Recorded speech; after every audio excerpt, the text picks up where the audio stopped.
दोस्तों, आज मैं आपको बहुत ही प्यारी सी एक इमोशनल लव स्टोरी सुनाने जा रही हूँ। यह स्टोरी दो अलग अलग गांव में रहने वाले प्रेमियों की है, जो कि एक दूसरे से बहुत प्यार करते हैं और उनके इस प्रेम के बारे में इनके घर वालों को जरा भी खबर नहीं होती है।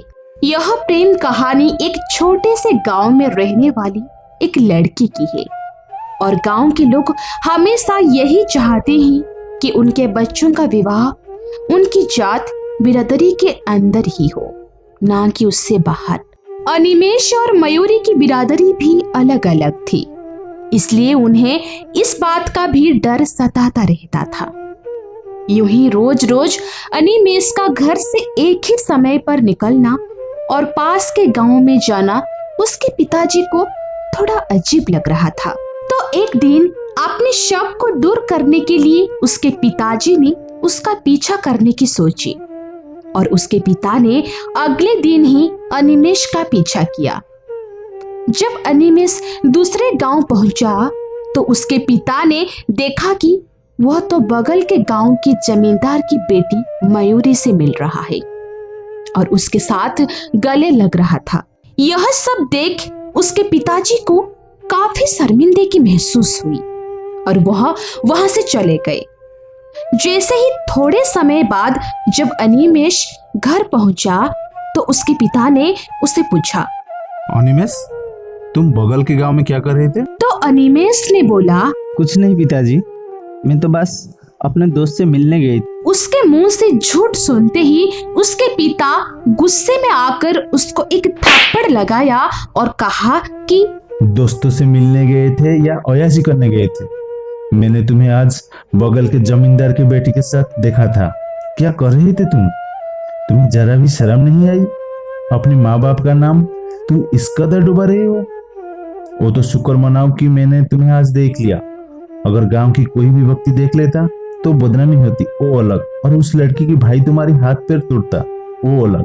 अनिमेष अपने किए गई गलती पर शर्मिंदा होता है और अपने पिता से कहता है कि पिताजी, मुझे माफ कर दीजिए, मेरे से बहुत बड़ी गलती हो गई। मुझे आपको ये बात पहले ही बता देना चाहिए थी कि मैं मयूर से बहुत प्यार करता हूँ और मैं उसके बिना एक पल भी नहीं जी सकता। यह सुनते ही उसका पिता उसे कहते हैं कि बेटा देखो, ये बात तुम्हें भी पता है कि हमसे हैसियत में कितने बड़े हैं वो लोग, और वो तुम्हारे इस रिश्ते को कभी नहीं स्वीकारेंगे। इसीलिए बेहतर यही होगा कि तुम उसे भूल जाओ। अपने पिता की बातें सुनकर अनिमेष काफी मायूस हो जाता है और वह पूरी तरह टूट जाता है। दोस्तों, काफी दिन बीत जाते हैं। अनिमेष और मयूरी एक दूसरे से नहीं मिले होते हैं। इधर मयूरी काफी परेशान होती है कि कुछ दिनों से अनिमेष उसे मिलने क्यों नहीं आ रहा है। कुछ दिन और बीत जाने के बाद मयूरी को और टेंशन होने लगती है, इसलिए बात की जड़ तक पहुंचने के लिए वो अनिमेष के गांव की तरफ अनिमेष से मिलने के लिए निकल लेती है।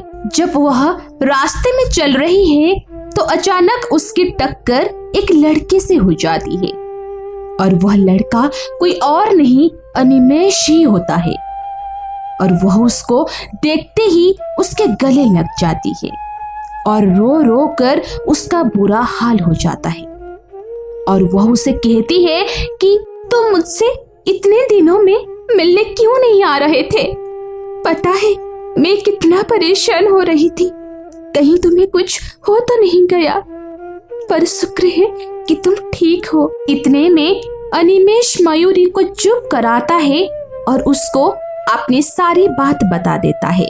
मेरे पिता ने मुझे तुमसे मिलते थे देख लिया था और हमें एक दूसरे को भूल जाने को कहा है। इतने में मयूरी अनिमेष से कहती है कि तुम्हारा प्यार क्या इतना ही सच्चा है कि एक मुसीबत आने पे तुम हमारे प्यार को ही भूल जाओगे? अगर मुसीबत आ ही है तो हम दोनों डटकर सामना करेंगे। मैं आज ही पापा से तुम्हारी बात करूंगी, हम एक दूसरे को कितना चाहते हैं। इतने में अनिमेष मयूरी से कहता है कि नहीं, तुम ऐसा कुछ नहीं करोगी। मैं नहीं चाहता हूँ कि तुम अपने परिवार के सामने शर्मिंदा हो और उनका दिल दुखाए, इसलिए बेहतर यही होगी हम एक दूसरे को भूल जाए। इतना कहकर अनिमेष वहां से चला जाता है, पर वो मन ही मन बहुत रो रहा होता है कि उसका इतने सालों का प्यार अब खत्म हो जाएगा। मयूरी भी काफी उदास होकर घर पहुंचती है, पर वह अनिमेष की बात को ना मानते हुए अपने पिता से अपने रिश्ते का खुलासा कर देती है। वह बताती है कि वह अनिमेष से कितना प्यार करती है। यह सुनकर मयूरी के पिता उस पर काफी गुस्सा होते हैं। इस बात पर नहीं कि उसने प्यार किया, बल्कि इस बात पर कि उसने एक किसान के बेटे से प्यार किया। उसके पिता कहते हैं, चाहे तुम जीते जी मर जाओ, पर तुम्हारा शादी उसे कभी नहीं करूंगा। तुम्हें हमारी हैसियत देखकर प्यार करना चाहिए था, हमारा भी इज्जत है। अगर तुम्हारी शादी उस लड़के के साथ होगी तो हमारी पूरे गांव में बेइज्जती होगी, और ये मैं जीते जी कभी नहीं होने दूंगा। मयूरी के लाख मना करने के बावजूद भी उसके पिता उसकी बात नहीं मानते हैं और उसको एक कमरे में बंद कर देते हैं। कुछ दिन बीत जाने के बाद मयूरी के पिता उसकी शादी अपने एक दोस्त के बेटे के साथ पक्की कर देते हैं। मयूरी इस रिश्ते के लिए बिल्कुल भी तैयार नहीं थी, पर अपनी नाक कटने के डर से उसके पिता को यह फैसला मजबूरन लेना पड़ा। मयूरी की शादी की खबर सुनकर अनिमेष को झटका लग गया था और वह काफी दुखी हो गया था। मयूरी की शादी होने में सिर्फ 2 ही दिन रह गए थे, पर मयूरी को ये जरूर पता था कि अनिमेष के दिल में भी अब भी उसके प्यार जिंदा है। उसके अगले दिन ही मयूरी ने ठाना कि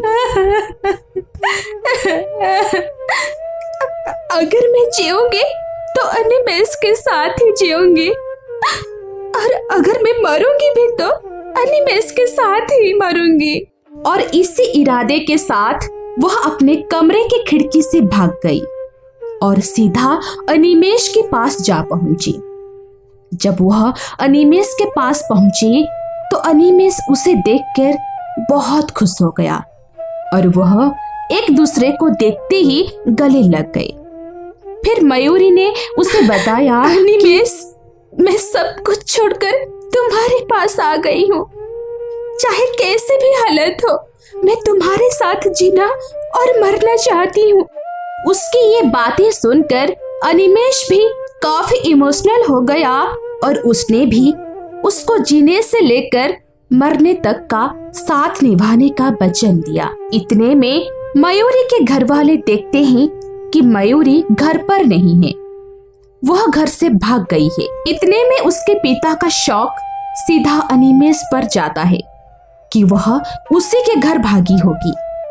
इसलिए अपना वक्त नष्ट ना करते हुए उसके पिता अपने आदमियों के साथ सीधा अनिमेष के घर की तरफ निकलते हैं। जितने में अनिमेष और मयूरी वहां से कहीं दूर जाने की सोच रहे होते हैं, इतने में मयूरी के पिता वहां पहुंच जाते हैं और उसको वहां से ही ले जा रहे होते हैं कि इतने में अनिमेष मयूरी के पिता से प्रार्थना करता है कि हमें अलग मत करिए, हम एक दूसरे को बिना नहीं रह सकते। पर मयूरी के पिता उसकी एक बात नहीं सुनते और उसको गोली मारकर हत्या कर देते हैं।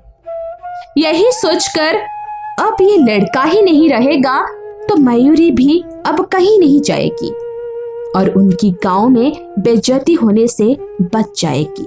अनिमेष अब मर चुका था और अगले दिन मयूरी की शादी होनी थी, पर मयूरी इस शादी के लिए बिल्कुल तैयार नहीं थी, बल्कि वह तो अब अनिमेष के गम में डूब चुकी थी और उसने यह वचन लिया कि अगर जिएगी तो अनिमेष के लिए और मरेगी तो अनिमेष के लिए।